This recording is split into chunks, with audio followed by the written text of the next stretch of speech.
নমস্কাৰ ভিউৱাৰ্ছ, আপোনালোকে বৰ্তমান দেখিবলৈ পাইছে আমাৰ স্ক্ৰীনত এয়া ইমো। এইকেইটা এডাল্ট হয়, ইহঁতৰ বয়স প্ৰায় আপোনাৰ 2.5 ইয়াৰ্ছ। যদি কোনোবাই পোৱালি ল'ব খোজে তেনেহ'লে আপোনালোকে আমাৰ লগত যোগাযোগ কৰিব পাৰে। 1 মাহৰ পোৱালি আমাৰ তাত এভেইলেবল আছে, আৰু যদি ডাঙৰ পেয়াৰো কোনোবাই ল'ব খোজে আপোনালোকে পাই যাব বুকিং কৰিলে। আমাৰ ফাৰ্ম হ'ল গুৱাহাটী সোণাপুৰ টল প্লাজাৰ ওচৰত। এডভান্স বুকিং মেণ্ডেটৰী, বুকিং নকৰিলে আমি দিব নোৱাৰিম। ইমো যদি কাৰোবাক লাগে আমাৰ লগত যোগাযোগ কৰক। এয়া আপোনালোকে দেখিবলৈ পাইছে imo. Entire north east delivery व्यवस्था है। अगर किसी को इमो लेना है तो स्क्रीन में दिया हुआ नंबर पे कांटेक्ट कीजिए। हम लोग एंटायर नॉर्थ ईस्ट में डिलीवरी करते हैं। एडल्ट भी मिल जाएगा आप लोग को चाहिए तो, और चिक्स भी मिलेगा। डिटेल्स के लिए काइंडली कॉल कीजिए। एंटायर नॉर्थ ईस्ट में डिलीवरी हो जाएगा।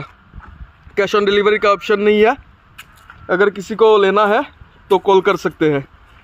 चिक्स मिल जाएगा आप लोग को 1 महीने का ऊपर का, जिसका आप लोग का मोर्टेलिटी रेट एकदम कमती रहेगा। Thank you. পোৱালি ল'লে আপোনালোকে মৰ্টেলিটি চান্সটো একেবাৰে কম থাকিব, আৰু লগতে তাতকৈ সৰু ল'লে অলপ ৰিস্কি হয় বস্তুটো, ডেলিভাৰী ক্ষেত্ৰতে হওক বা পুহিবলৈ, যিহেতু এতিয়া ঠাণ্ডা দিন। আৰু যদি আপোনালোকে আমাৰ পৰা পোৱালিটো ল'ব খোজে স্ক্ৰীণত দিয়া নাম্বাৰত যোগাযোগ কৰক। আৰু ডাঙৰ যদি লাগে ডাঙৰো পাব, আৰু মেল ফিমেল পোৱালিৰ আচলতে কনফাৰ্ম নাথাকিব।